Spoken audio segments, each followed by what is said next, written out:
Everyone in D.C. is talking about that Wall Street Journal article that says Joe Biden has lost it behind closed doors. We're going to hear exclusively from Speaker of the House Mike Johnson. He'll tell what he sees behind those closed doors. Plus, Congressman James Clyburn says no one has to pay for student loan forgiveness. After all, it's just the interest on the loans that's being forgiven. Is that how the economy works? And speaking of how the economy works, Janet Yellen and her plan to use short-term loans to pay off the debt, it's purely political and it's going to kill our economy. But other than that, everything's just fine. We're going to talk about those topics and more with Elaine Parker, Chief Communications Officer for Job Creators Network, fighting Washington's regulations on behalf of small business owners everywhere. Plus, Akash Chougle, Vice President of Americans for Prosperity, engaging every day in Washington, D.C. to keep free market principles alive and well. And Robert Charles, National Spokesman for the Association for Mature American Citizens, the conservative alternative to AARP. We're brought to you by AMAC and Job Creators Network. My name's Larry O'Connor. You can call me Larry, and it's time for the Roundtable. Let's kick things off by checking in with This Week on the Hill. As usual, we've got an exclusive interview with Speaker of the House Mike Johnson. He was reflecting on this article in the Wall Street Journal that says behind closed doors, President Biden seems to have lost a step. Behind closed doors, that's what it seems. And Speaker Johnson talked about his personal experience here. Take a look. Yeah, big news story that the Wall Street Journal reporters interviewed, I think, around 50 people, Republicans and Democrats, about the president's mental acumen and the idea that it's quite obvious to everyone that he's not on his A game. I'll say that charitably. And they quoted an exchange that he and I had in the Oval Office, just the two of us. There were several people who talked about that. I didn't give comment to the article, but it's when we were talking about his executive order on LNG exports, and he intimated to me that he didn't quite understand what he signed, that he didn't know that he paused exports, and that's had a terrible effect on the country, our security, our economy, and it's fueling Vladimir Putin's war machine because Europe has to get their gas from him instead of from us. And the president tried to argue with me and tell me that he didn't do that when clearly he did. That was the subject of the article, and I've said if anybody disputes the account of that, I will submit to a polygraph because I know exactly how that conversation went down, and I'm telling the truth about it. I take no pleasure in that because we're projecting weakness on the world stage. So, Akash, let's turn to, because oftentimes the discussion of the president's abilities, his age, however you want to describe it, is always shot through the lens of this election and the campaign, and that's appropriate.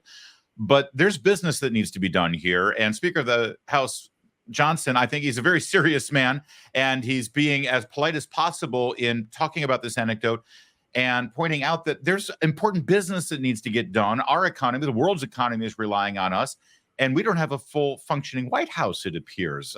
Are you concerned about this when you hear this story? Yeah, absolutely. And it's particularly concerning to hear it, as you mentioned, from Speaker Johnson, who is, by all means, a sober and pretty responsible person. He doesn't throw around baseless political accusations just to score points. And so for him to recount this experience he had with President Biden, he even declined to talk to the Wall Street Journal about it because he didn't want to make himself the news story, because he obviously is operating with a level of humility. But I think he's being charitable about it, right? We've seen how President Biden is in public. And I think what's important here is the context that the speaker is alluding to. It's not just that the president has very clearly lost a step. It's the policy outcomes that go alongside it, right? So he has a horrendous policy platform, a horrendous policy track record on domestic policy, on foreign policy, and now we're seeing that he's clearly incapable of handling these crises on a personal level. So I think there's a number of concerning aspects of this story, least of which is simply the president's ability to hold a conversation. Yeah, I'd love for Elaine to pick up that ball and run with it a bit, because this is there's two issues here: bad policies, but then the inability to actually effectively execute those policies. Yeah, and I think we can all point to different instances where it was kind of a head scratcher on what the president may have said or how he may have reacted. Obviously, we've all had a little bit of fun with his whisperings and kind of the oddities there. But whether he remembers the policies that he's signing or understands them, the American people remember them because they are policy losers. Banning the LNG exports will only lead to an increase in emissions, not a decrease. And it was simply just to cater to his far left environmentalist side.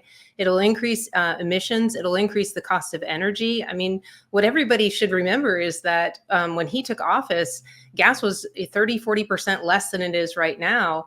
And we were energy independent. And now we're energy dependent because of the war on domestic energy that this president started on day one when he came into office. And now we have to buy energy from countries that really don't like us. So it really is not just an economic issue, but it's a national security issue. Well, and Elaine, if I could follow up with you on that quickly, because you raised the specifics of this, the LNG exports. I don't think it's unfair to ask the question, in given this anecdote, that when you hear that the president himself was unclear whether this was just a study that they were proposing or whether it was actually affected signed policy. Is he unaware of what his White House and his administration is doing? Is it worth raising the specter that there's other people who are kind of getting things done and say, here, Mr. President, sign this? I know I don't want to be conspiratorial, but that's what this story suggests. I don't want to be conspiratorial either, but there's been enough. There's been a lot of people who have raised those kinds of questions. And I think this is probably one of the pieces of evidence that may, in fact, support that theory and bring it out of the conspiratorial column and maybe into more realistic, if he really didn't understand what he was signing, because it is the root, the energy issue and the energy cost is the root of this economy. And that has been what has driven all of this inflation.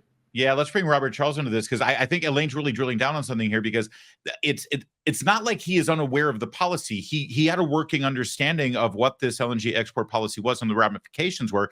He just apparently, according to the speaker, didn't know that he had already signed it into effect, and the repercussions, were already in place here. Small businesses and our economy is feeling the brunt of it. Robert, this is disconcerting to say the least, especially coming from the Speaker of the House, who, again, is a pretty sober and serious guy. So let me cut to the chase, Larry. 2 points, simple. Having worked for 2 presidents, they sign a foot-tall stack of papers every day. They often have no idea what's in the paper. They take the advice of their counsel, and so do cabinet members, by the way. So the fact that he doesn't know something is, even if he were on his game, doesn't really surprise me. The fact that he's not on his game is really the big issue. And again, to cut to the chase, foreign leaders all over the world pay very, very close attention to presidents. When Reagan left office, one of his biographers interviewed the Politburo of the Soviet Union. And what did they find? They found that they were terrified when Ronald Reagan said, "You will end up on the ash heap of history," because they saw what he had done to the PATCO air traffic controllers. And they realized this guy's word is his bond, and he means it. Right now, the foreign leadership around this world, in particular, Xi, and leadership in places like Venezuela and Iran, and of course Putin, are looking at this, and they're asking a very simple question. This is not a mystery. He's not only one step behind, he's not even in the same ball field, okay? He's out there in a completely different field. They're looking and they're saying right now, we have 6 months left. What can we do while we've got this guy on the ropes? And not in the game? What can we do? And that's what's happening in foreign countries all over the world. This is a national security issue, which makes it national security and foreign policy a major issue in November. Yeah, that's an important angle on it, Robert. And Akash, if we could just finish this up, bringing back to domestic policy, though, the House is at work. There's still things getting done. There's a lot of things that the House could do to advance a more pro-free market, robust economy kind of agenda. And yet, from Speaker Johnson's description here, it seems like the pitfalls are more than just the regular partisan squabbling. Am I off base there? No, that's exactly right. I mean, the House has been and continues to hold President Biden accountable for his policies, but Robert is alluding to something very, very important here that Elaine touched on as well with domestic policy, which is that who is actually calling the shots? Of course, the president isn't going to know the in-depth details of every single thing going on in the White House or in his administration. It's his job to be above the fray a little bit, but ultimately, are the people who are making decisions, are the ones who are driving the ball, do they have any idea of the consequences of what they are doing? And by all indication, what we have is a White House being driven by a bunch of millennial and Gen Z TikTokers who simply do not understand the consequences of the far left agenda they are pushing. It's been clear that Biden has been beholden to the far left since day one of his presidency. That's been clear on domestic policy, on foreign policy, what have you. But it's particularly concerning when these consequences are not being felt by the people who are pushing it, because ultimately President Biden is the one who needs to be held accountable, because he's the one who will be on the ballot in November that the American people are going to have to respond to. Well, thanks for chiming in on this roundtable. Your organizations are constantly engaging with lawmakers and trying to advance a pro-freedom and pro-free market agenda here in the country. This Wall Street Journal article, it's had a ripple effect, and everyone in D.C. is still talking about it. This is more than just a political issue. Absolutely. This is actually affecting how things get done in Washington right now. You know, there are nearly 30 million small business owners in America, and they employ 60 million workers. No organization does a better job defending them on Capitol Hill and in states across the country than Job Creators Network. And never before have small business owners needed more defending.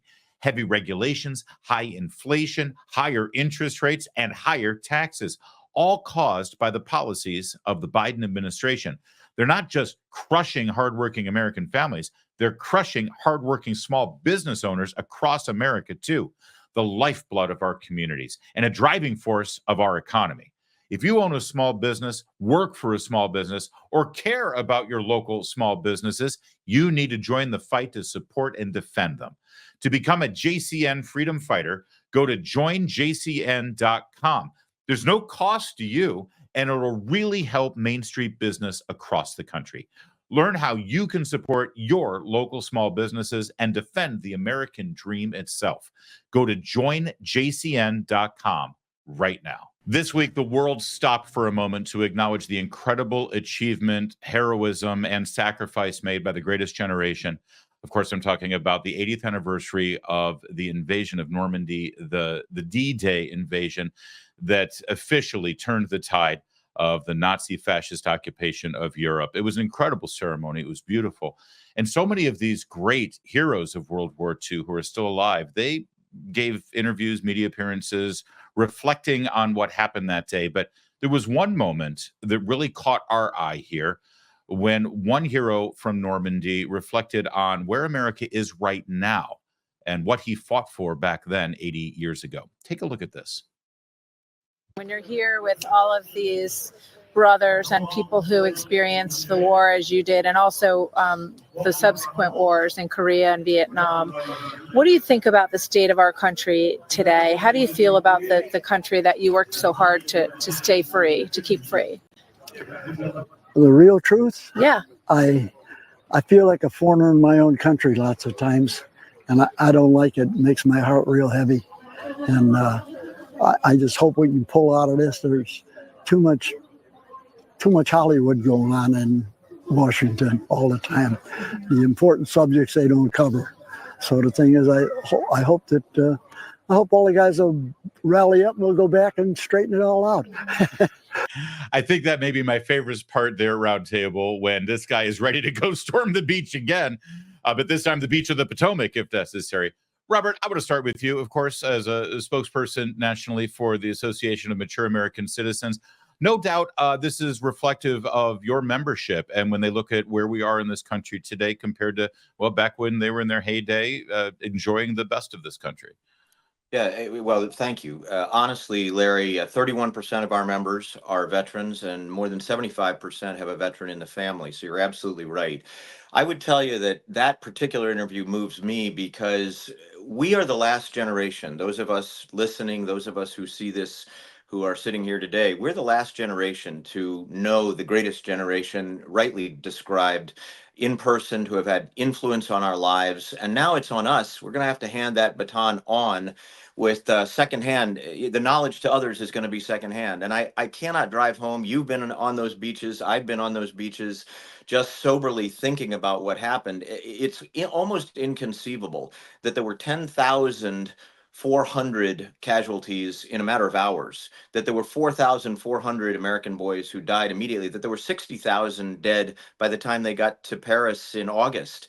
It's an unbelievable sacrifice that happened at that time with incredible courage.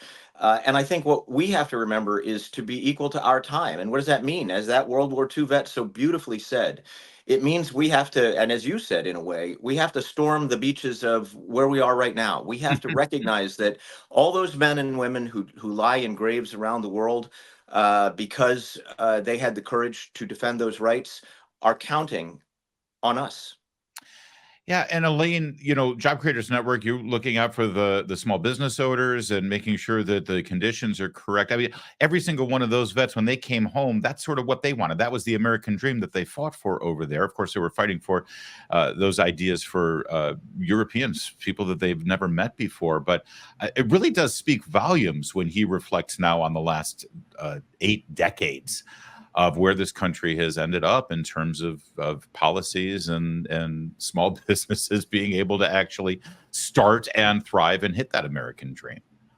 It does. And I understand what he means when he says he feels like a foreigner in his own country. I mean, let's set aside the social and cultural issues we're dealing with boys trying to play in girls' sports.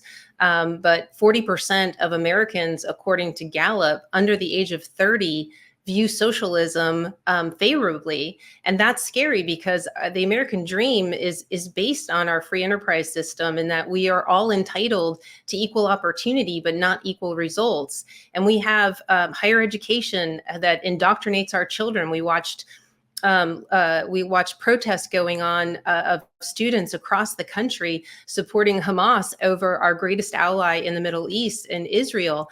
We have the lowest amount of Americans who are extremely proud of America now at 39%. And when you break that down by party, it's 30% of Democrats and 60% of Republicans. And so that's why somebody who fought and put their life on the line like that hero feels the way he does when he sees people not proud of their country and not fighting for the things that he fought for, in his lifetime. It's got to be very saddening for him. Yeah, it's a great point. If you think about it, his entire adult life stretches back to the Truman administration. That means the beginning, middle, and end of the Cold War. And now here we're living in a country where socialism is celebrated and embraced. Akash, let's bring you in here because it was another thing that stuck out to me. And that was, he said, Washington focuses on all the wrong things. They're wasting all their time on these things. And boy, I bet given the fact that you engage with Capitol Hill on a regular basis, you could probably echo our hero from Normandy. There's no question about it, right? You flip on C-SPAN or any congressional hearing and it's Hollywood. It's exactly what he said, and we have to demand better. I think what his quote really, how it moves me, is that America is and continues to be the greatest country in the world, bar none. But no day more so than D-Day underscores why that's the case. It's not just the idea of America and the opportunity that it affords to every American, but it's the fact that there have always been Americans willing to die for those things, for every American, and for those ideas to be, spread to every single person in the world because everyone deserves them. I think for Americans to really appreciate what that means, as Robert alluded to, is going to become more and more difficult. I mean, I'm 34 years old. I can't imagine that most people my age or younger even know what the significance of D-Day is. We're quickly approaching, Larry, the 250th anniversary of the founding of this country. I think there's no time like the present to recommit ourselves to two things. One is passing down what it means to be an American, our founding principles, what people like that hero fought for on D-Day, and how we can advance those ideals forward for the future of this country. And the second is to demand better of our representatives in Washington, who are supposed to be beholding those ideas and advancing those ideas in our seat of government. I think D-Day is a perfect reminder, and I think his words are a perfect reminder of the importance of us doing both of those things on a personal level and what we demand from our government. Well, Robert, I'd love for you to have the final word here because you hear, I guess we have the millennial generation, and I'm a Gen Xer here represented, and we all see the same thing from this guy. The question is, do we get melancholy and sort of shrug about it, or could possibly this focus this week on D-Day, on the Normandy invasion, on where we were and where we've gone since then? Could this be sort of a call to arms, a rejuvenation of that spirit, and we can sort of right the ship here? Absolutely. Look, we are Give us something to innately hope for here, Americans. Robert. Give us something. Yeah. So innately, Americans are optimists. And really, to boil it down to two things, that event reminds us of the American dream, those who fought for it, and the significance of history. And of course, it is the double helix, the connectivity of the American dream with our history, the fact that our history is a product of people working hard to achieve their own individual American dreams, that not only gives us an appreciation for the past, but actually inspires us to do the same thing or better in the future. Thank you, Robert. And I'll also venture to say that the three organizations represented here today, too, Job Creators Network, Americans for Prosperity, and AMAC, you guys are also doing your best efforts right now on behalf of your membership and the people who support you to sort of get us back to that place. We recognize where we've come from and where we've ended up, and we can get back there. We absolutely can. We've seen it before. We just need to focus on all the things that made this country great in the first place. And a lot of it is still there. But boy, we are, as Ronald Reagan said, we're just one generation away from going in the exact wrong direction. Earlier this week, Secretary of Treasury Janet Yellen appeared in a Senate hearing. Didn't get a whole lot of attention. Let's face it. There was a lot going on this week. But there is one moment that I want to draw your attention to. This is some questioning with Senator John Kennedy of Louisiana, and it has to do with some of the decisions being made here. Senator Kennedy thinks for political purposes that are really affecting our economy and could affect our economy in the long run. Take a look at this. Now, if you personally were borrowing money, would you rather pay 5.4% interest or 4.4% interest? Ma'am? The less, the better. Okay. Then why aren't you doing that with federal borrowing? Well, in federal borrowing, our objective is to issue at least cost over time and not to try to time the market. Yeah, but you are timing the market. You issued a press release back in November that you were going to try to time the market. You issued a press release. You said, we're going to start borrowing more short-term debt. At the beginning of 2023, our short-term debt was about 15%. And last November, you said we're going to increase that. And now it's about 22, 23%. You're costing the taxpayers billions. Why are you doing that? Because what you're doing is stimulating the market. You're pumping money into the economy. And Jay Powell's over here beavering away, trying to reduce inflation. You're beavering away, trying to increase it. And the only way reason I can figure that y'all are doing that is to try to give the economy a sugar high 5 months before an election. Why else would anybody want to borrow at 5% when you can borrow at 4%?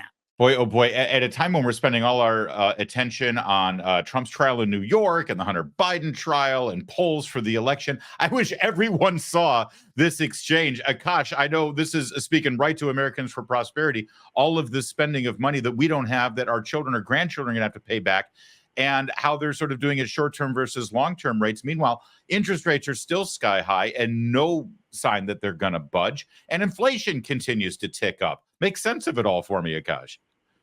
No, that's exactly right. When the Democrats had full control over Congress in President Biden's first 2 years, they spent an additional $6 trillion above baseline. The Inflation Reduction Act, the American Rescue Plan, the CHIPS Act, what have you. That $6 trillion created this inflation crisis that Jerome Powell now is in a very difficult position trying to get under control. But on the subject of interest, as a result of all that spending, Larry, our net interest today exceeds how much we spend on national defense, and it exceeds how much we spend on Medicare. Just to put that into context, the amount that we spend to keep our country safe and the amount that we spend on Medicare for our seniors, both of those are less than we pay just to borrow money to fund our federal government. That is absolutely absurd. This administration, the Democrats, have been an abject failure when it comes to spending. But as we look ahead, the major inflection point is going to be what we call the fiscal cliff next year, right? We have expiring tax cuts. We have a debt limit deal. We're going to have government funding. This is a major inflection point to start to right the ship on federal spending. It can get very wonky very quickly, but I would very much encourage your listeners and your viewers to start paying attention to this issue, start seeing that phrase, the fiscal cliff and what have you. It's much bigger than just the tax side of things, because if we don't use that opportunity next spring, the first 100 days of the new Congress to get spending under control, we're going to be in a whole heap of trouble over the next decade. And I think Janet Yellen's words show us perfectly why that is. Yeah, and Elaine, it's the sword of Damocles hanging over all of us. And I think when we talk about it at this level, and when Senator Kennedy, who knows what he's talking about here, has this exchange, I don't think it hits home to the individual American, to the small business owner, to the big business owner even. I know, can you sort of put that in perspective for us in terms of the ripple effect, how this affects us on a daily basis? Because I don't think people notice. Well, I mean, the way it affects us on a daily basis is just through the higher cost of everything that we're doing. We hit a grim milestone about a week or so ago, and that's that inflation has actually reached 20%. It's a grim milestone for Americans. But our polling of small business owners, 2/3 of them say that the costs that they're paying, the price increases that they're paying, are actually higher than what's being reported. And that's a big deal for our small business owners because they are really suffering a disproportionate effect under this inflation because they don't have as much buying power. Energy is high for them as well. But everyday ordinary Americans, they feel it when they go to the grocery store. They feel it when they go to the gas station, and it's hurting all of them. And Washington just doesn't seem to understand it. Janet Yellen's just trying to put lipstick on a pig as usual. Remember, she's the one that doubled down on the narrative that inflation was transitory till we hit 9%, and she had to actually admit that it in fact wasn't. Yeah. And quickly, Elaine, if I could follow up on that, because we keep hearing from the White House that when inflation is raised and the fact that it costs more for everything, they turn it around and say, yeah, that's corporate greed. It's business owners who are keeping prices high. But I think you just alluded to the fact that your polls show quite that. This has nothing to do with people wanting to increase prices to make things more expensive. It's that's what they have to do to cover the cost because all of their goods and services are more expensive, right? Yes, all signs that the people in Washington, including President Biden, have no idea how businesses work because they've spent their entire careers in Washington, D.C. and have never signed the front of a paycheck. Yeah, and Robert, that brings us to, I think, who you're representing here, Association of Mature American Citizens, and so many of them are on fixed incomes, and boy, this hurts them more than anyone else.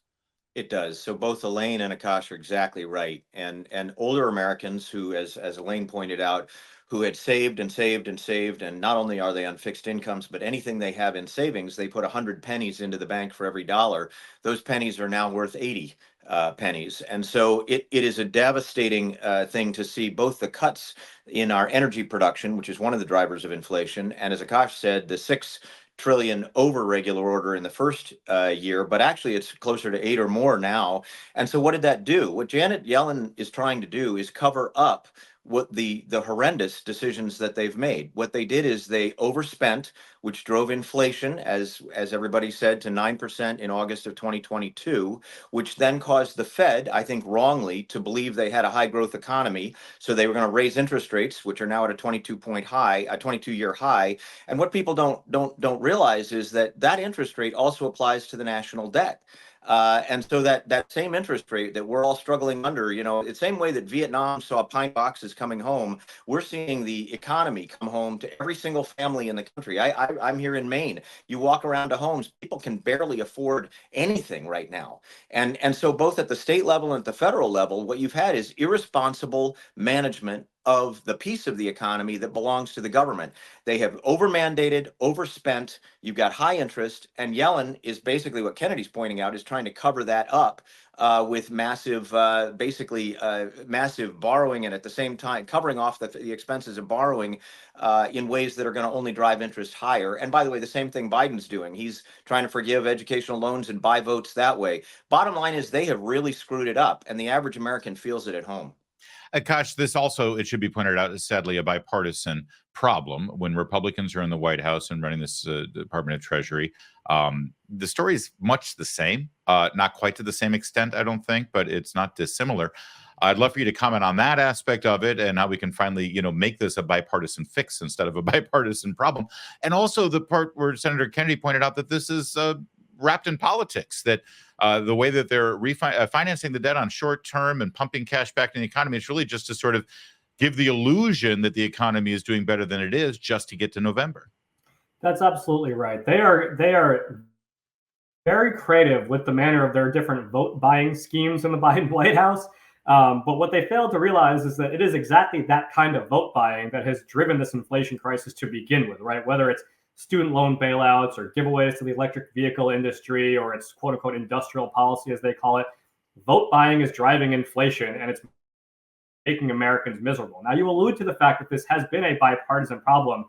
I think, frankly, the manner in which we fix that is for Republican voters to demand that this is a priority for their elected officials. If you go back to the Tea Party wave coming into 2010, 2011 was the last time we actually scored significant wins on spending, right? The sequester, the budget caps, things like that. You may or may not like those or think that they're terribly significant, but it was very clear that Republican voters demanded that Republican electeds make controlling spending a priority, and they responded accordingly.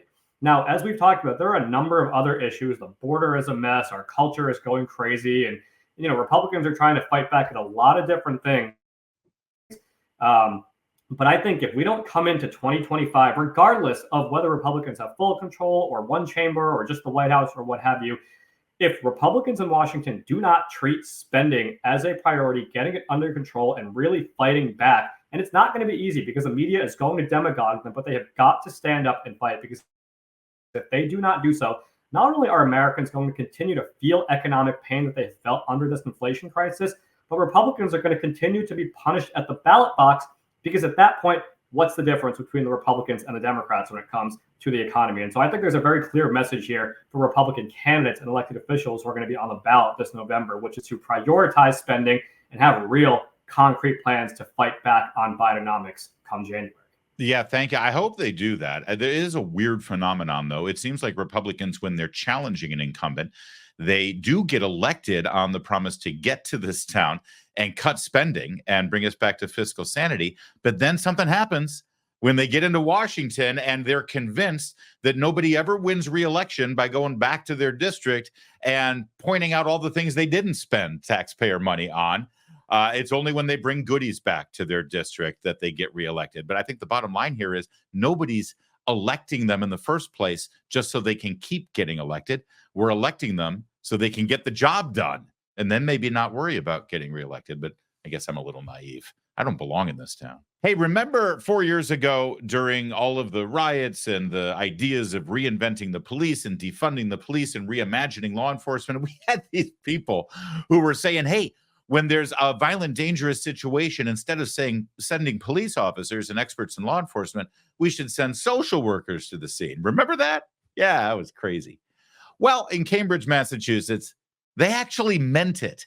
And this week, they're actually implementing that policy. Take a look. We're definitely a pioneer in this approach. A tentative plan to send a team of unarmed social workers to some emergency 911 calls in Cambridge could officially be rolled out as soon as next month, says Liz Spokesman, director of the city's new Community Assistance Response and Engagement. Having an unarmed civilian with experience in mental health going to mental health calls is really the right response. Spokesman tells us that the 5 members of the CARE team have extensive backgrounds as social workers and first responders.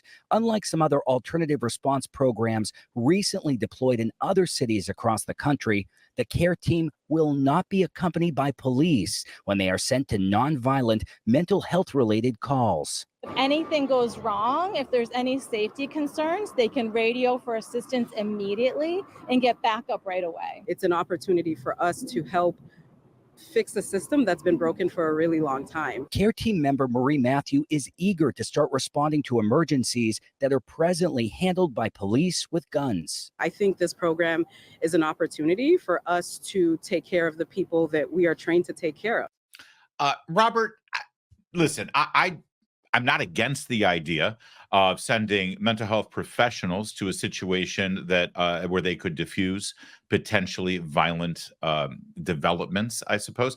But I always just sort of presumed that they would be accompanied by armed law enforcement professionals. I worry about this plan, frankly, and I don't know if this is a really good idea. What am I missing?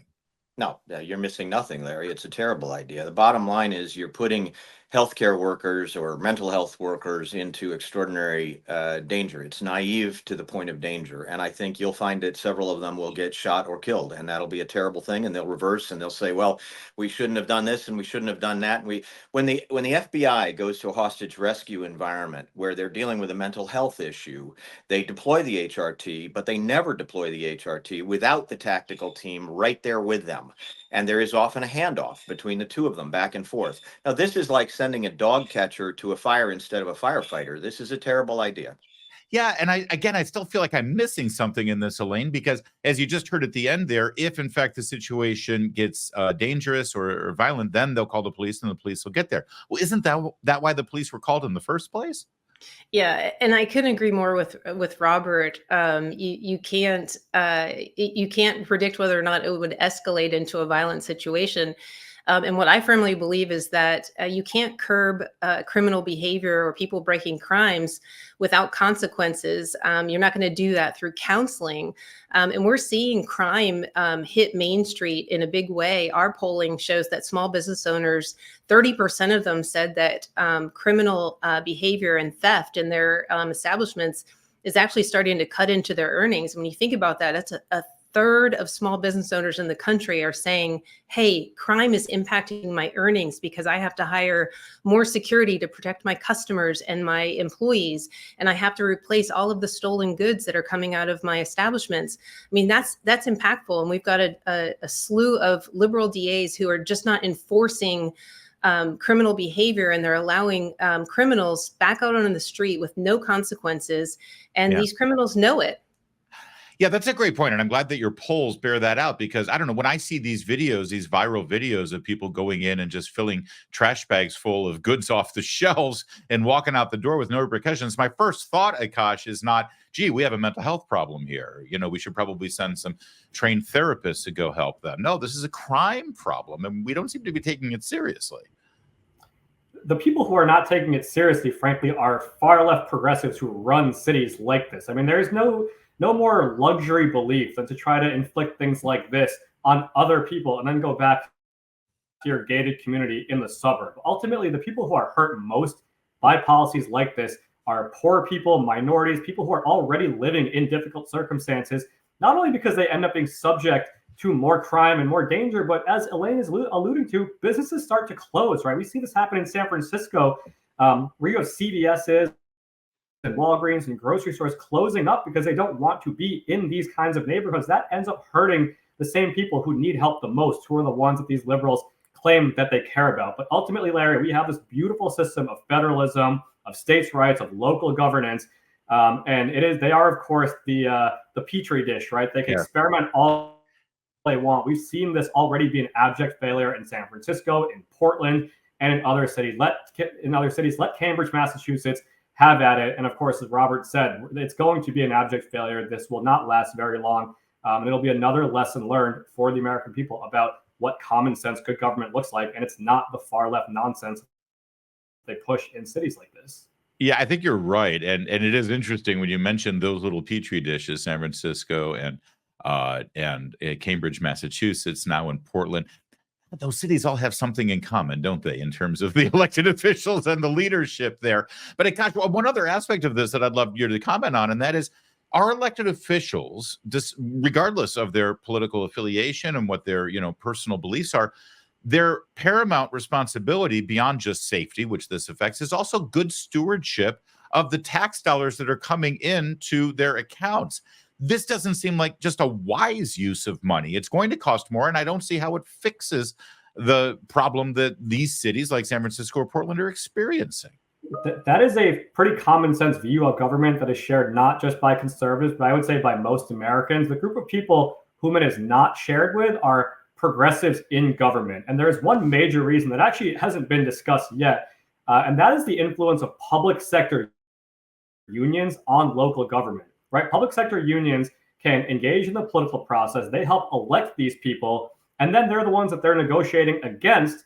They see taxpayers as a bottomless pit, right? And the elected officials respond accordingly, and they shovel money back to the public sector unions, all in the process of advancing this far left ideological agenda. There simply is very little concern for the taxpayer, for public safety, for common sense good government. And I think until voters in red jurisdictions and blue jurisdictions start to realize that ugly cycle of public sector unions and Democrat politicians and advancing an ideological agenda at everybody else's expense, that cycle is going to unfortunately continue.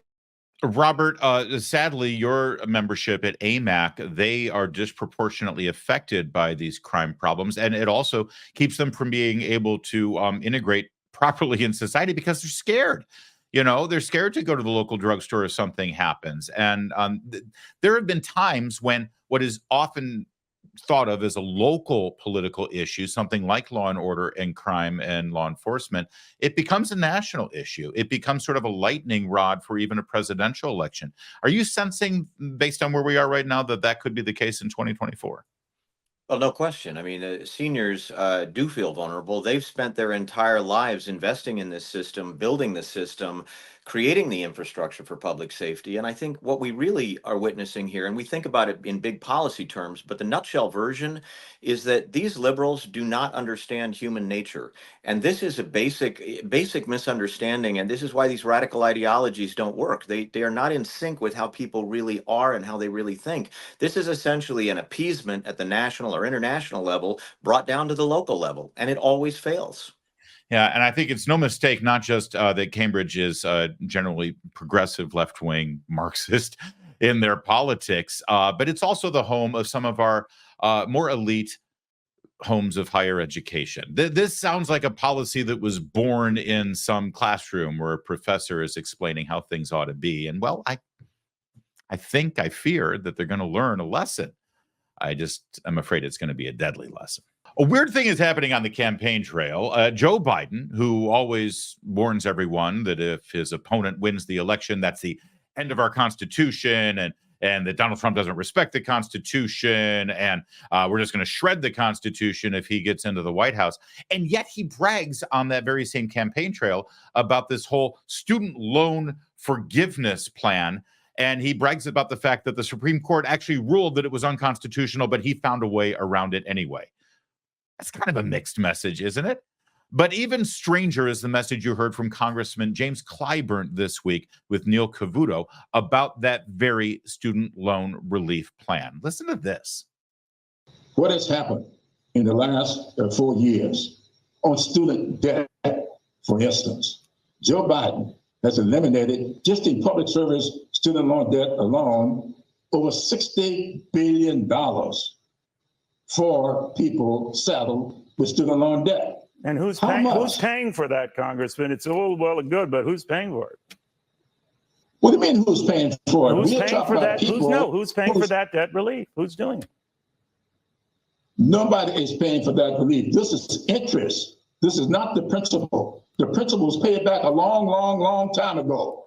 When you get someone borrowing $60,000 and paid back $200,000 and still owe $119,000. No, I understand that, and Democrats have led this, and the president's led the charge to forgive student debt, to forgive some of it and all of that.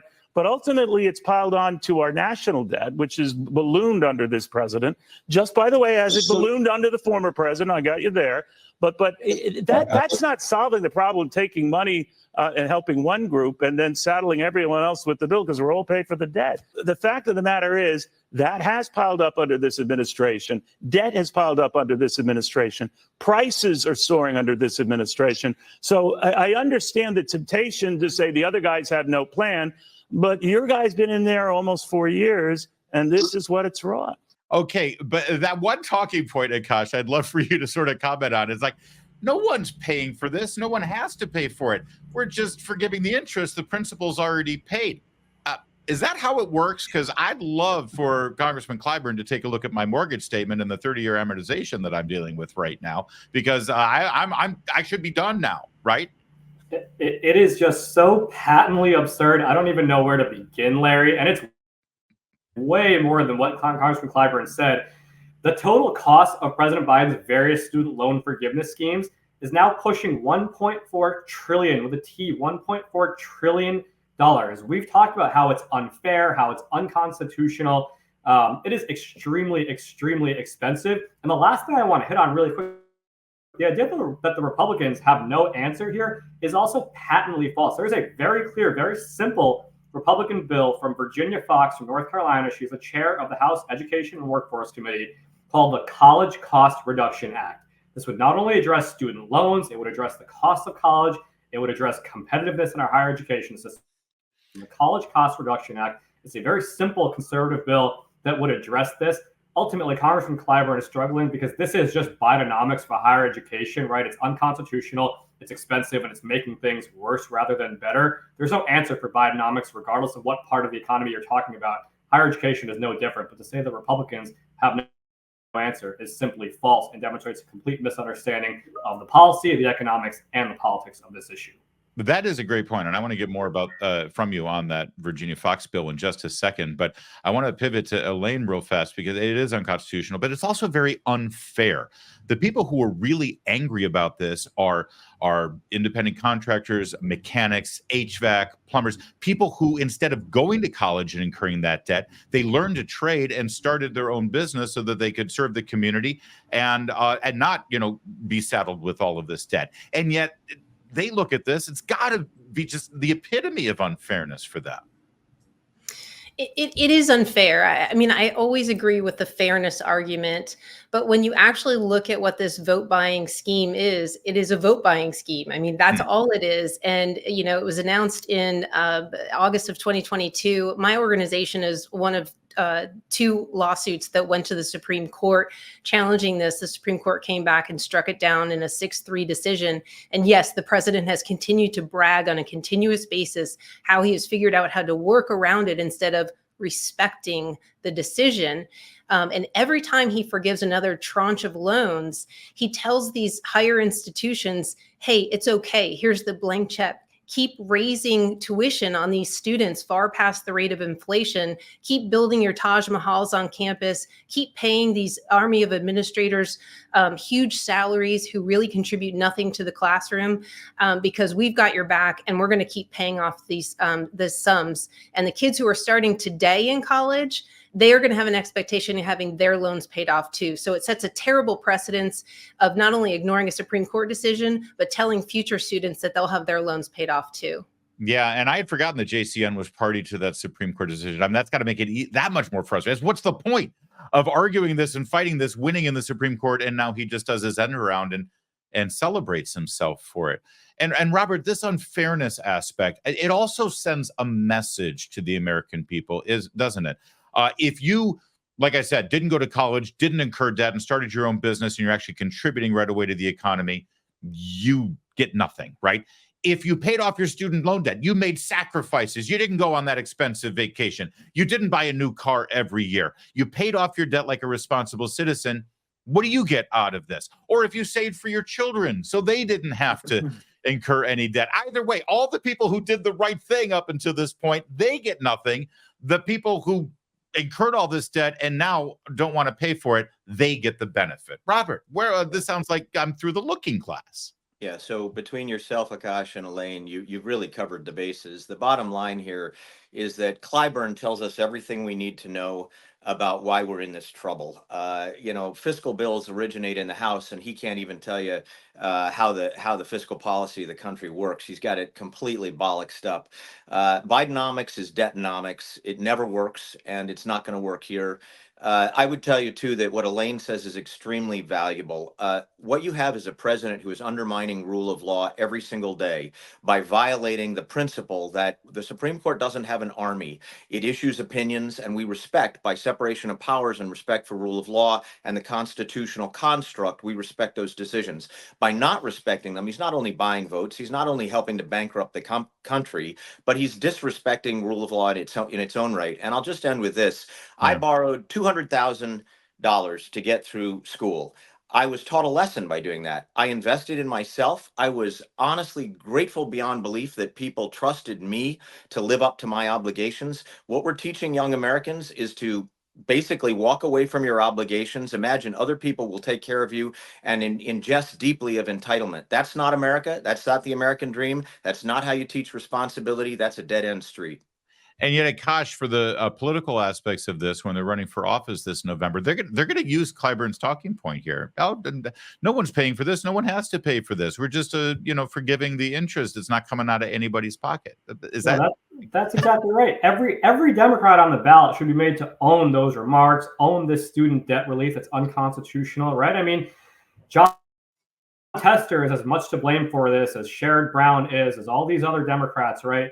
The fact of the matter is that ultimately most Americans didn't go to college, right? You're screwing over not only, as you mentioned, working class Americans who didn't go to college, but even those who did go to college and made the right choices to pay off their loans. And we've heard for the last several election cycles that the swing vote are people in the suburbs, right? It's parents, right? It's people who have kids either in grade schools or perhaps in college, people who are swing voters who care about the economy.